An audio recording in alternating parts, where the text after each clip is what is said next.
"You're disgusting for cheating on me. Stay away," my husband yelled, throwing divorce papers at me. "Take these and leave." I grabbed the papers and put them in my bag. As I was heading to the front door with my stuff, he called out, "Wait." I turned around to see him grinning and holding a small envelope. "Make sure you don't leave anything behind." The moment had arrived. I imagined his smile fading and said, "That's the final gift." He looked inside the envelope and panicked more than I expected. I let out all my anger at him like a final punch. "My name is Emma Smith. I'm 35 years old and I work as a tour guide at a travel agency. My husband, Michael, is a college classmate, and we got married after dating for a while. This year is our 6th anniversary. Recently, the travel industry has struggled, but things are starting to get better, and people are traveling more. Over the past 6 months, bookings have surged, making my job very busy. I've been working overtime every day." As I got busier, my husband's attitude grew colder. At first, I thought it was because I was so busy and we weren't spending time together. I tried to make up for it by inviting him out after work, but he always said he was too busy. Even when I asked him to dinner, he claimed he had to work late. Before I knew it, almost a year had gone by without us spending time together. He would ask, "Why are you coming home so late?" Even though I told him I was working late and making dinner, he complained, "It's your job to prepare warm meals right away. You've been slacking on housework lately. Even if you say I'm slacking off, I have a job too." When we were dating and even after we got married, my husband was always kind, but recently, he's become really harsh and I don't understand why he's so cold now. As my birthday was coming up, I waited for dinner to be ready, but my husband didn't come home. Looking at the clock, I saw he should have already left work and arrived if he wasn't working late. He didn't contact me and I started to worry something might have happened. Finally, he came home. "Hey, you're late," I said. He glared at me and said, "Late? You don't offer any comfort when I come home tired from work, and you didn't let me know you'd be late, so I thought." "Thought what? What did I do?" I asked. "Are you accusing me of cheating on you?" he replied. "I didn't say anything like that." "Are you doubting me? Do you know how hard I work every day?" my husband said as he approached me. "You're also coming home late, and sometimes you don't come home at all," he added. "I have to stay out for travel plans and overnight trips. Your job is easier, so you can make excuses. Are you sure you're just working late?" I was stunned. He thinks I'm cheating. We've had small arguments before, but this was different. "I work hard too. I don't have time to cheat. You're the own," I said without thinking. "Are you accusing me of cheating?" my husband yelled, slamming his bag on the floor. "Where's the evidence that I'm cheating? Do you have any proof?" "If you do, show me," he said, walking loudly toward the bathroom. Why is this happening? I sank to the floor with a big sigh. Does he not love me anymore? As anxiety hit me, I noticed his bag. It was zipped but only halfway closed, and I could see a bit inside. I decided to look inside the bag. There was a long box wrapped in pink paper with a ribbon. It looked like a birthday present. I was sure it was for me. I thought my husband was planning to surprise me, which made me feel better. Curious about the secret my husband was keeping, I put the present back in the bag and carried it to the living room. Since it was my birthday and he had prepared a gift, I thought he remembered the day and didn't say anything. I had taken the day off to spend time with him. "What time will you be home today?" I asked him as he was getting ready for work. "Why are you asking?" he replied. "Because today is." I stopped myself and smiled. "What are you laughing at? Do you think I know?" My husband answered tersely and left for work. I had already planned dinner, so after he left, I went shopping and prepared the meal. I imagined he would give me a necklace from that box, so I dressed up, hoping to match the necklace. As the evening went on, my husband still hadn't come home. I tried calling his cell phone multiple times, but he didn't answer. Is something wrong? I walked around the house anxiously. Finally, my husband arrived. I checked the time and realized the date had changed.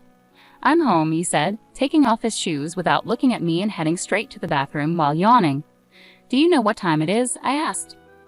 "No, you don't know," he replied. "Do you know what yesterday was?" I ran up to him and asked. I said I don't know. He finally turned around and saw me in my beautiful dress. His eyes widened in surprise. "Did you know yesterday was my birthday?" I asked quietly. "No," he replied just as quietly. "I can't believe you forgot. We've always celebrated together," I said. I was so upset that tears almost started to fall. I tried hard to keep them in, but I couldn't. "But you didn't tell me," I said. "Of course I forgot. I thought you remembered. You even got a present ready," he said. "What present?" he asked, looking confused. "I saw a present that looked like a necklace with a ribbon in your bag," I explained. My husband was furious when he heard this. "Did you look inside my bag without asking?" "No, I didn't look without permission. The zipper was halfway open, so I just glanced inside." "You're unbelievable. You went through my stuff without asking," he shouted, hitting the wall in anger. "You really have no manners." With that, he slammed the bathroom door shut. The next day at work, the women were chatting together. Jennifer Williams, a junior employee who was 3 years younger than me, was tall, striking, and popular for her great personality. She was showing off something to everyone. "Yesterday was my birthday, and I got this from someone I like. Isn't it beautiful?" Jennifer said, proudly displaying a necklace to the other junior employees. "It was my birthday too, but it felt so different. Remembering the fight with my husband the day before, I felt sad as I sat at my desk. "Good morning. Look at this. It's beautiful, isn't it?"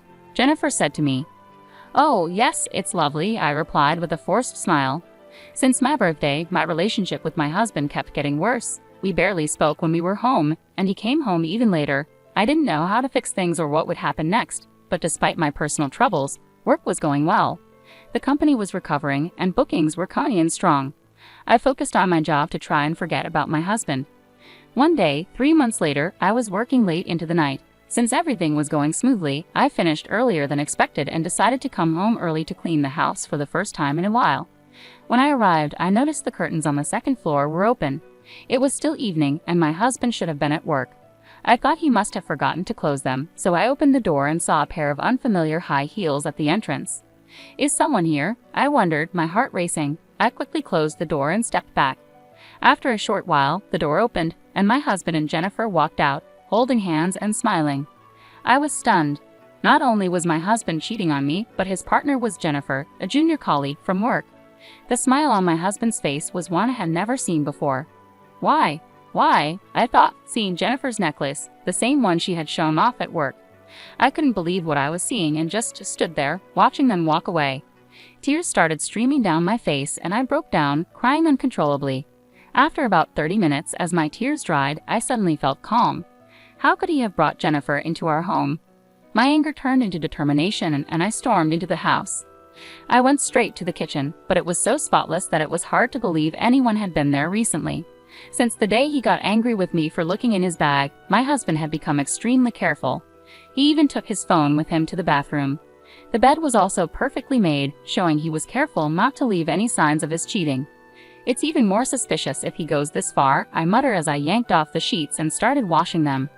While the washing machine was running, I opened the bedroom window, took a deep breath, and decided I would divorce him. The next day, I began gathering evidence of his infidelity to secure a fair settlement. Since I thought I wouldn't be able to get anything from my cautious husband directly, I tried to follow Jennifer when she left, hoping to catch them in the act.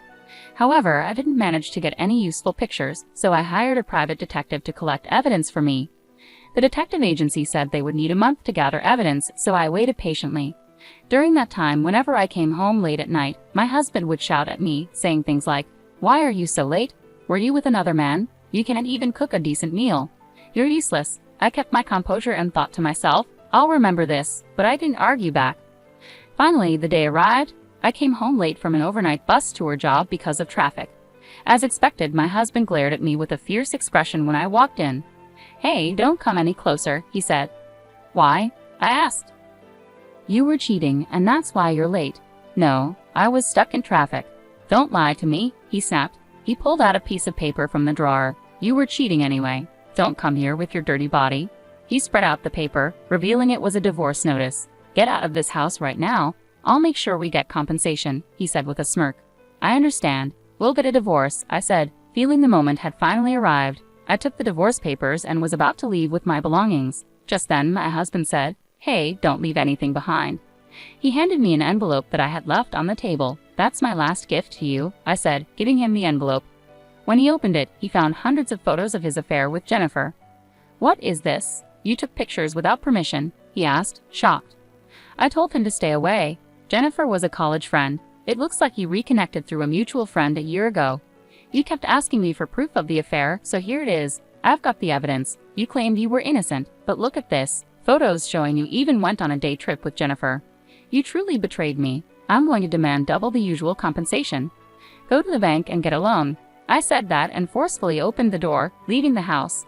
Afterward, through a lawyer, my husband and I finalized the divorce. He was ordered to pay $25,000 in compensation, while Jennifer had to pay $8,000. My husband struggled to meet the compensation payments and made mistakes at work. Rumors about his cheating and divorce damaged his reputation, leading to a loss of trust and his voluntary resignation. He tried to find a new job to cover the payments but couldn't secure a regular position, working tirelessly day and night to pay off the debt. Jennifer's affair with my husband became known at her workplace, and her popularity plummeted. Feeling uncomfortable, she also resigned voluntarily. Though the divorce was finalized, the betrayal still shocked me, and I had no desire to see Jennifer again. I took some time off to rest, but with encouragement from my colleagues, I returned to work as a free person.